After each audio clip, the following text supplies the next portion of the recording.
এবার প্রবাসী সংবাদ। মালয়েশিয়ায় একটি গুরুত্বপূর্ণ সম্মেলনে যোগদানের জন্য ভুয়া নথিপত্র ব্যবহার করার অভিযোগে ৬ বাংলাদেশিকে দেশটিতে প্রবেশ করতে দেওয়া হয়নি।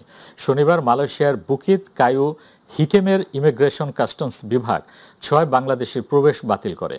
দেশটির বর্ডার কন্ট্রোল অ্যান্ড সিকিউরিটি এজেন্সির সীমান্ত নিয়ন্ত্রণ ও সুরক্ষা সংস্থার commander senior assistant commissioner Mohammad Nasiruddin M Nasir বিষয়টি নিশ্চিত করেছেন। তিনি বলেন, প্রাথমিক তদন্তে দেখা গেছে ছদ্মবেশে থাকা বাংলাদেশিদের এই দলে ৪ জন পুরুষ ও ২ জন নারী ছিলেন, যাদের বয়স ৩০ থেকে ৫০ বছরের মধ্যে।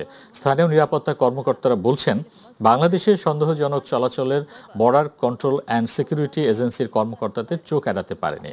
পুঙ্খানুপুঙ্খ পরীক্ষার পর কর্মকর্তারা দেখতে পান যে এই ব্যক্তিদের কেউই নির্ধারিত প্রবেশ শর্তাবলী পূরণ করতে পারেননি। বৈধ কাগজপত্র এবং প্রবেশ সংক্রান্ত সন্তোষজনক কারণ দেখাতে ব্যর্থ হওয়ায় তাদের একই পথে প্রবেশ দিয়ে নিজ দেশে ফেরত পাঠানোর নির্দেশ দেওয়া হয়েছে।